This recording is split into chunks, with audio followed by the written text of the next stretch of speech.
Karoline. Thank you.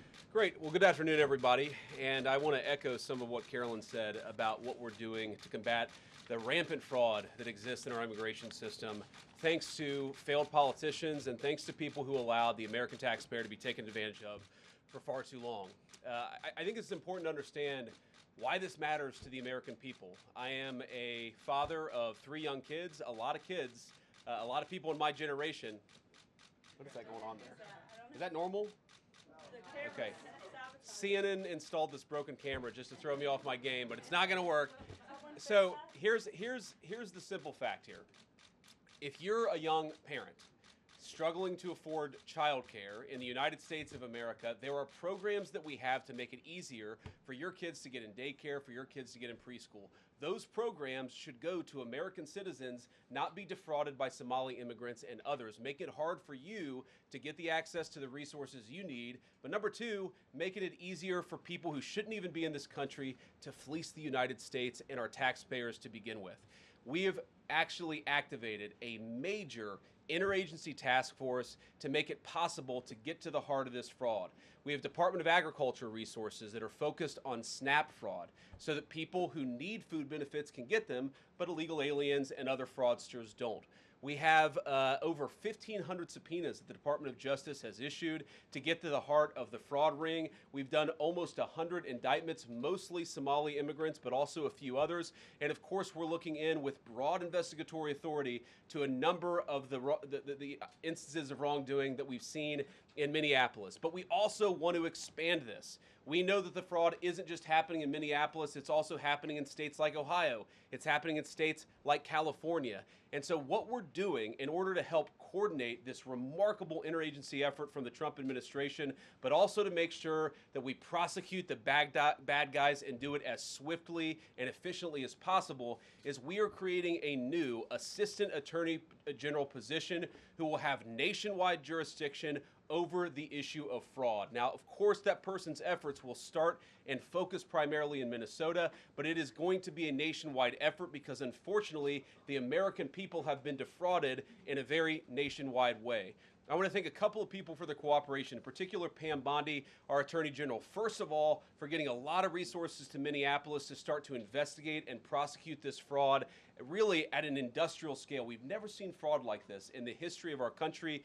Pam has been doing a great job to get the resources there to uncover it, but importantly, creating a job like this often takes months, sometimes even longer. When we realized that we needed this Associate Attorney General position, Pam got this person up and running in about a week. We're going to make the nomination hopefully in the next few days. We'll obviously let you guys know who that is when we do it. I've talked to Senate Majority Leader John Thune, who has promised me swift confirmation for this official, but this is the person who is going to make sure that we stop defrauding the American people.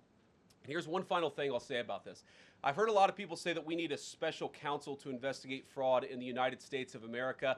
I actually agree, and that's what this position does. It has all the benefits, all the resources, all the authority of a special counsel, but with 2 crucial differences. Number 1, it will be run out of the White House under the supervision of me and the President of the United States. And number 2, it's actually constitutionally legitimate. As you guys may know, the special counsel statute has some major constitutional questions. When we get the bad guys, we want to make sure we get them permanently and they don't have some legal technicality they can get out of, which is why we set it up as an Associate Attorney General.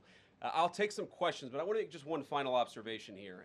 When I was actually walking out here, somebody sent me a photo of a CNN headline about what happened in Minneapolis. And this is the headline. I'm just going to read it. Outrage after ICE officer kills U.S. citizen in Minneapolis. Well, that's one way to put it, and that is the way that many people in the corporate media have put this attack over the last 24 hours. And I say attack very, very intentionally because this was an attack on federal law enforcement. This was an attack on law and order. This was an attack on the American people.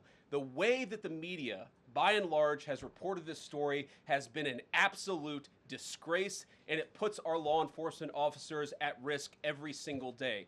What that headline leaves out is the fact that that very ICE officer nearly had his life ended, dragged by a car 6 months ago, 33 stitches in his leg. So you think maybe he's a little bit sensitive about somebody ramming him with an automobile? What that headline leaves out is that that woman was there to interfere with a legitimate law enforcement operation in the United States of America. What that headline leaves out is that that woman is part of a broader left-wing network to attack, to dox, to assault, and to make it impossible for our ICE officers to do their job. If the media wants to tell the truth, they ought to tell the truth that a group of left-wing radicals have been working tirelessly, sometimes using domestic terror techniques to try to make it impossible for the President of the United States to do what the American people elected him to do, which is enforce our immigration laws. The President stands with ICE.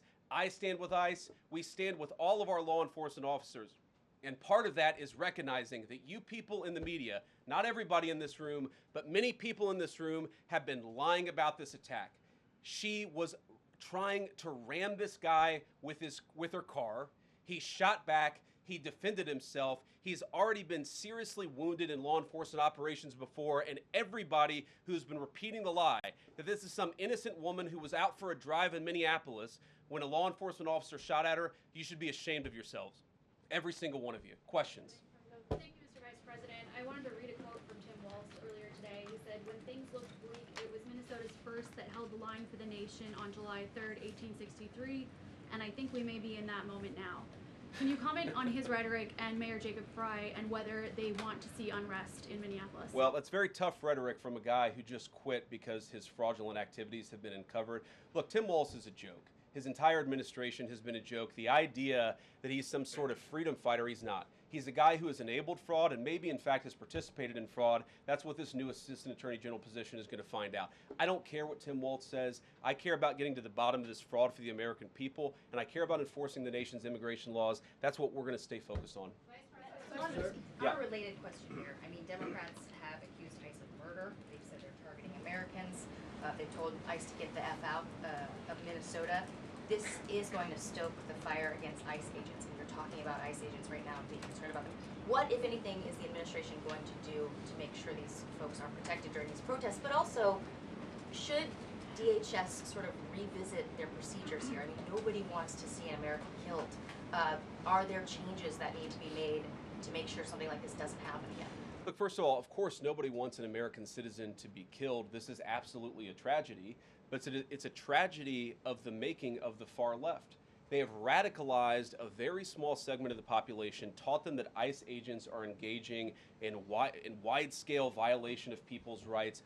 What our ICE officers are doing is deporting the millions of criminal aliens that were let in during the Biden administration. So number one, we have to say, as a matter of leadership, and I would appreciate if the Democrats would join me on this, let's be honest about the fact that we have way too many illegal aliens in this country. Our ICE officers should be supported in doing their job. You're trying to actually marshal the far left lunatic fringe to engage in doxing, to try to make it impossible for them to enforce the law, and in some cases actually to engage in acts of domestic terrorism against our law enforcement officers. When you talk about different plans, different protocols, different policies, I forget exactly how you asked the question. Here's the simple fact. What we're going to do is make it easier for the American people's administration to enforce the American people's law. And that means that Democrats have to stop rallying the mob against legitimate law enforcement operations, and that means that we are going to get tougher, and that's what this AAG position is about. We're going to get tougher at the people who are defrauding the United States by inciting violence against our law enforcement officers. That's one of the things that we're going to do. We've already started that work at the Department of Justice, but we're going to keep on doing it, and this new AAG position is going to kick that into high gear. Vice President Vance, you just suggested that this woman who was killed, Renee Good, is part of a broader left-wing network. Who do you think is behind this broader left-wing network? Well, it's one of the things we're going to have to figure out, but here's the way that I put it. When somebody throws a brick at an ICE agent, or somebody tries to run over an ICE agent, who paid for the brick? And who told protesters to show up and engage in violent activity against our law enforcement officers? You see, just with this most recent terrible incident in Minneapolis, you see friends of this woman's or other people who are eyewitnesses saying basically that she was there to engage in obstruction of a legitimate law enforcement operation. How did she get there? How did she learn about this? There's an entire network, and frankly, some of the media are participating in it, that is trying to incite violence against our law enforcement officers. It's ridiculous, it's preposterous, and part of our investigatory work is getting to the bottom of it. Who's funding it, who's supporting it, who's cheerleading it, and of course, if there's illegal activity related to that, we're going to get to the bottom of that and prosecute it where we can. Vice President, thank you for taking questions today. Is there a risk with you describing her as a deranged leftist, talking about very specific facts of these events, when an investigation is just beginning? Are you preempting a thorough investigation by drawing such conclusions? And have you received any information beyond the videos we've seen publicly about this individual, her specific acts, that has informed your point of view? Well, first of all, the Department of Justice is going to investigate this. The Department of Homeland Security is already investigating this. But the simple fact is, what you see is what you get in this case. You have a woman who was trying to obstruct a legitimate law enforcement operation. Nobody debates that. You have a woman who aimed her car at a law enforcement officer and pressed on the accelerator. Nobody debates that. I can believe that her death is a tragedy, while also recognizing that it's a tragedy of her own making and a tragedy of the far left, who has marshaled an entire movement, a lunatic fringe, against our law enforcement officers. I think what is clearly happening here, and it's going to keep on happening unless the Democrats wake up and say, you know what, you don't have to agree with our immigration policies. You don't have to agree with what the president or the vice president believe about immigration enforcement, but why don't you take this to the ballot box? Why don't you vote? Why don't you organize? Instead, what some of them are doing is encouraging people to get violent with our law enforcement officials. It's disgraceful, and it's got to stop. Yeah. Just to follow up on that question, and again, thank you for taking questions, Mr. Vice President. There's clearly a lot of emotion in Minnesota, across the country, over this incident. You're calling Renee Good a deranged leftist. There's been heated rhetoric that we've also heard from officials. What responsibility do you and the president have to diffuse some of the tension that we are seeing play out in Minnesota, bring down the temperature as this investigation is unfolding? What we have a responsibility to do is to protect the people who are enforcing the law and protect the country writ large. Whether you're Democrat or Republican, you deserve to have the people's laws enforced in the United States of America. Now, again, I'm not happy that this woman lost her life. I'm not happy that this woman was there at a protest violating the law by interfering with a law enforcement action. I think that we can all recognize that the best way to turn down the temperature is to tell people to take their concerns about immigration policy to the ballot box. Stop assaulting and stop inciting violence against our law enforcement officers. That's the best way to take down the temperature. And we're not going to give in to terrorism on this. And that's exactly what's happening. People trying to antagonize, to commit acts of violence. They throw bricks at them. Sometimes they shoot at them. Sometimes they dox them. Sometimes they go to their place of residence and harass their families. This is classic terrorism. And we cannot say that when a far left fringe is inciting violence against our brave law enforcement officials, that we're no longer going to enforce the law. That's rewarding the very people who are engaged in this garbage. The actual reward that they just got is a new Assistant Attorney General who is going to prosecute and investigate this stuff even more aggressively than before. Yeah. Thanks for taking my question. So the head of Minnesota's investigations agency says that the U.S. Attorney's Office has essentially cut off the state investigations agency's access to the investigation. What is the precedent for that, and why shouldn't the Minnesota officials on the ground have access and evidence to work on this investigation? First of all, I wish the state officials in Minnesota would investigate why you have so many people who are using their vehicles and other means to actually interfere with a legitimate law enforcement operation. The precedent here is very simple. You have a federal law enforcement official engaging in federal law enforcement action. That's a federal issue. That guy is protected by absolute immunity. He was doing his job. The idea that Tim Walz and a bunch of radicals in Minneapolis are going to go after and make this guy's life miserable because he was doing the job that he was asked to do is preposterous. The unprecedented thing is the idea that a local official can actually prosecute a federal official with absolute immunity. I've never seen anything like that. It would get tossed out by a judge. So what I'd like Minnesota to focus on is the real issue, that they're encouraging people. Minneapolis officials are encouraging people to commit violence against ICE officials. It's ridiculous. It's got to stop. Go ahead. Vice President, thank you. You said earlier that there's a left-wing network to attack, to dox, to assault, and make it impossible for ICE officers to do their job.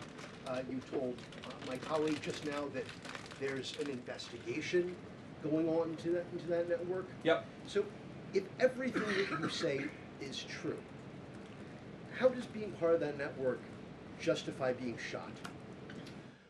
Well, being part of the network doesn't justify being shot, but ramming an ICE officer with your car, that's what justifies being shot. It's not a good thing, by the way, but when you force somebody to engage in self-defense, it's almost a preposterous question. I'm not saying that funding some of this stuff justifies capital punishment. Nobody would suggest that. The reason this woman is dead is because she tried to ram somebody with her car and that guy acted in self-defense. That is why she lost her life, and that is the tragedy. Now, there may be other violations of the law and other penalties that are associated with those violations of the law. For example, if you are funding violence against our law enforcement officers, I'm not a prosecutor. My guess is that's not the sort of thing that earns capital punishment, but it should sure as hell earn you a few years in prison if you're funding the effort to try to assault our law enforcement officers. What is, I'm sorry guys, what's going on here?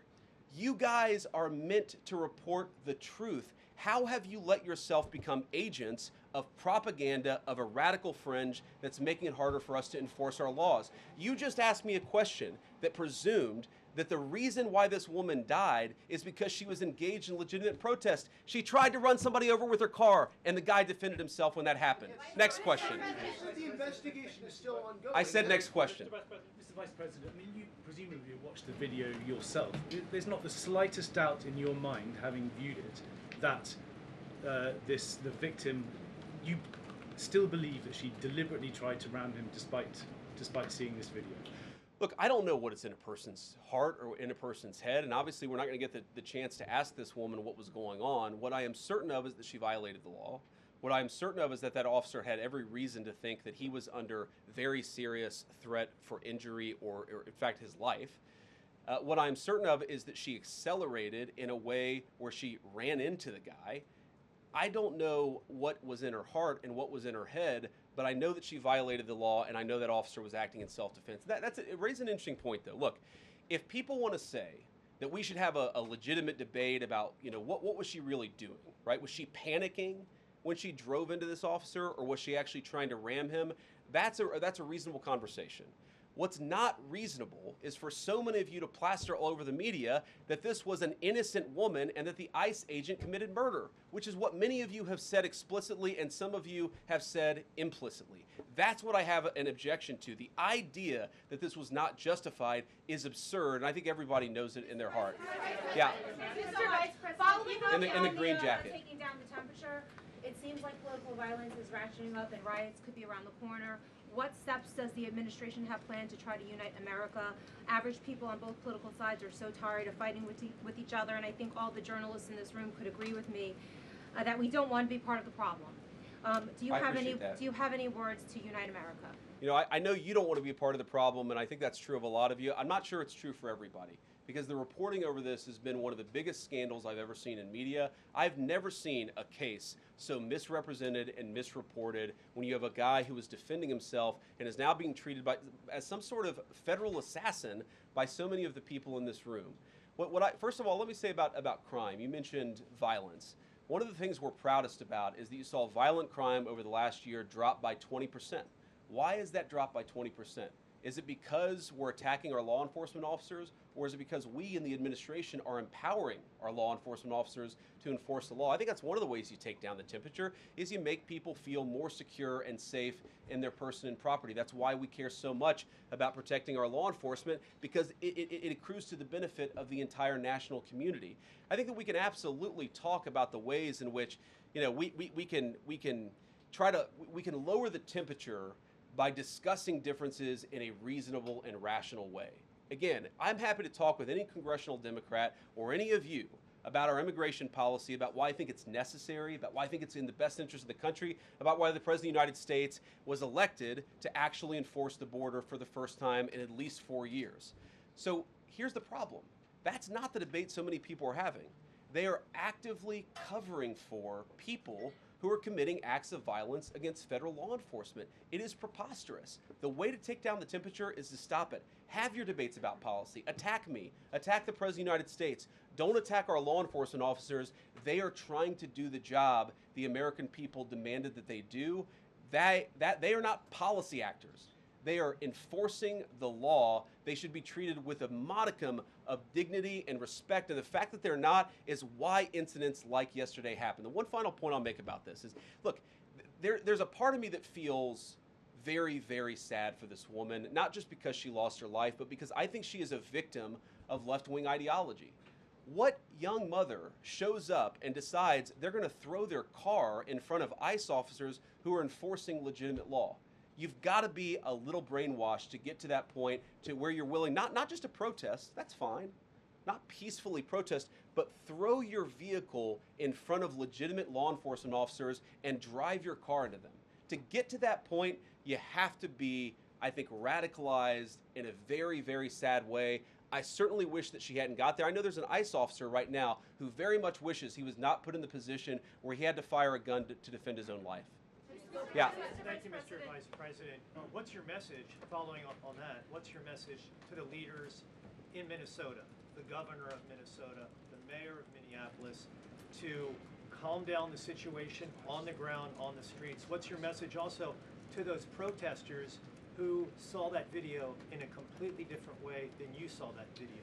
Well, first of all, I think if you watch every angle of that video, there is one angle where if you squint, you can maybe tell yourself that it's not clear what happened. But when you look at all angles of that video, it is very clear that her vehicle went right for the guy. She actually collided with him. And then that's, of course, when he fired his shots. That's obvious, okay? So what I'd say to the protesters is, by all means, protest peacefully, but make this about ideas. Make this about disagreement with our policy. Don't use your protest as a justification or an encouragement for people to go and incite violence and participate in violence against our law enforcement officials. To the people on the ground in Minneapolis, meaning the local officials in Minneapolis from Tim Walz on down, I'd say, look, why can't you just disagree with a given piece of immigration policy without turning law enforcement into the enemy? And think about, for example, a criminal law, where a police officer goes and arrests somebody because they violated a criminal law. If you're mad about that, go and protest the politician who passed that law. Don't attack the police officer who's just doing their job. We had a wide open border under Joe Biden. I happen to think it's a good thing the President of the United States has closed it down. If you think that's a bad idea, criticize this administration for a policy decision.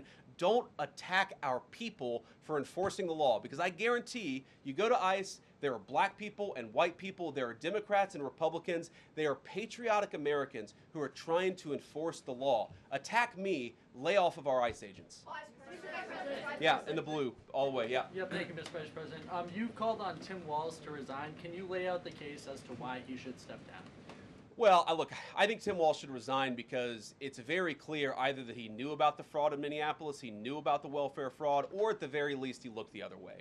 I mean, this is not this is not like Lex Luthor, right? This is not movie villain fraud. This is the lowest IQ possible fraud. This is, we're going to take the absence of kids and set up a daycare center where there are no children, and we're going to call our early childhood education center the Quality Learning Center. By the way, if you can't spell learning, maybe you shouldn't be in early childhood education. But people got rich off of this. We know that there were schools who either had no enrollment or at least they overstated their enrollment. Tim Walz, either it was unbelievable incompetence or he was in on the fraud. That's one of the things we're going to get to the bottom of. Sir. Thank you, Mr. Vice President. Can you explain the difference between this Associate Attorney General and a special counsel? And do you envision this being a permanent position or having more of a limited scope? Well, it's going to be permanent until we get to the bottom of what's going on, so I think it's going to last for at least the remainder of the administration. What's different about it from a special counsel is, if you remember, the Jack Smith case where the special counsel was found unconstitutional, one of the big issues there is that that person was not an appointed person, completely aside from all the other issues, that the person was a lunatic and that the case had no merit. There was a fundamental constitutional issue, which is that he had not been appointed by the president and he had not been confirmed by the United States Senate. An assistant attorney general, what that's going to allow us to do is appoint this person, have them confirmed by the Senate. That's one difference. The more substantive difference is that this person is going to be part of a very broad interagency White House that's being led from the President of the United States on down. And that's going to give him the resources, the access to material and information to make this person more effective. I think a lot of people have asked, how are you really going to get to the heart of the fraud? We've been asking ourselves that question for the past couple of months, and we think this is the critical piece at the Department of Justice to really ramp this fraud investigation into high gear. In the red tie, yeah. Vice President Vance, I wanted to ask, what's your message to far leftist agitators who feel emboldened to obstruct ICE activity in Minnesota and around the country? Well, I think they shouldn't feel emboldened because now they have an assistant attorney general who is going to prosecute and investigate their fraud and their violence more aggressively than it has ever been investigated in the United States of America. We are doing so much to try to find the financing networks and the domestic terrorism networks that legitimate this violence, that fund this violence, and that, of course, engage in the violence. These people should not feel emboldened because they have, for the first time, maybe in American history, an administration that is not going to tolerate political violence of any kind from anywhere. Yeah. We made clear today that the entire weight of the federal government is behind these ICE agents and this ICE agent in particular. There is still a federal investigation happening on the ground. Does that mean that they are not looking into this ICE agent at all? They are just focused on the woman who was in the car? What is the investigation if the federal government has already determined that its weight is behind this ICE investigation? So what do you mean, when you say investigation, do you mean investigation of the shooting yesterday or of the fraud that's happening in Minneapolis? Yesterday. Okay, look, DHS, as I understand it, has an investigation already ongoing. I know that other organs of our government are looking at this. So yes, there is certainly an investigation that's happening right now. But as part of the broader fraud investigation, a lot of what we're doing with the Department of Justice has already started. We've got over 1,500 subpoenas. We've got people this morning, actually. We're going door to door to actually knock on some of these fraudulent care centers, these fraudulent social services organizations to get to the bottom of what's going on there. So the investigation in some ways has already been ramping up into the anti-fraud element for at least a few weeks. What we're trying to do is supercharge it and make sure there's a designated person within the Department of Justice who completely controls that particular focus. Yeah. Just to follow up on that, Mr. Vice President, on the agent, is he still on duty or has he been placed on leave, on administrative leave? And what really was the target of the operation on Wednesday? Of the ICE operation on Wednesday? Well, first of all, it was a legitimate law enforcement operation. We were going door to door to try to find criminal illegal aliens and deport them from the United States of America, because if you come to our country illegally in violation of our immigration laws, then we have the mandate, and in fact, we have the legal duty to enforce those immigration laws. Whether he's been placed on administrative leave, I don't know the answer to that question. I'd refer it to the Department of Homeland Security, and they can follow up. I will say, look, I would appreciate everybody saying a prayer for that agent. Look, in the past 6 months, he has been hit twice by a motor vehicle. One time, the first time, it led to over 30 stitches and very serious injuries to his legs. This is a guy who's actually done a very, very important job for the United States of America. He's been assaulted, he's been attacked, he's been injured because of it. He deserves a debt of gratitude, and I think the media prejudging and talking about this guy as if he's a murderer is one of the most disgraceful things I've ever seen from the American media. Yeah. Vice President, what is your specific role in the future of Venezuela? And I'm wondering, could you confirm reports that the Director of National Intelligence, Tulsi Gabbard, was kept out of the planning for the operations because of her past concerns about military involvement in Venezuela? So I've heard a couple of things. One, that I was kept out of the planning for the Venezuela operation, that's false. And another, that Tulsi was kept out of the planning for Venezuela operations, that's completely false. Look, we're all part of the same team. And one of the things that is really amazing about that operation is that we kept it very tight to the senior cabinet level officials and related officials in our government, and we kept this operation secret for a very long time. I'm very proud of that. I think it suggests that the team works very well together. Looking ahead, what is my role? Look, my role is going to be whatever the president asks me to do. Well, every other day, I'm chairing the meeting that we do on this among White House principals to talk about next steps to try to ensure that Venezuela is stable, and as the president has directed us to do, to ensure that the new Venezuelan government actually listens to the United States and does what the United States needs it to do under our country's best interest. So I'm going to be as involved as the president wants me to be. So far, that's been very involved, and I'll keep on doing that so long as the president asks me to do it. In the purple. Yes. Even Mr. beyond Vice- the who- war wait, powers Sorry, resolution. we'll go purple, and then we'll go pink or whatever that is in front. Royal purple. And then beige. All right. Okay. Are there any indications, you talked about the network, are there any indications that the lady who was shot, I know there are different reports from there, her wife said they were new to the area. Are there any indications she may have been a paid agitator, and maybe that there are others that were brought to the area, considering everything that's going on in Minneapolis? I wouldn't say that she was paid. I don't have the evidence to say that one way or the other. What I do know is that she was violating the law. And if you just look at the eyewitness accounts, they were saying she was there to prevent the enforcement of the law. She was trying to obstruct a legitimate law enforcement operation. That much is obviously clear. The rest of it, of course, is part of the reason why we investigate this stuff.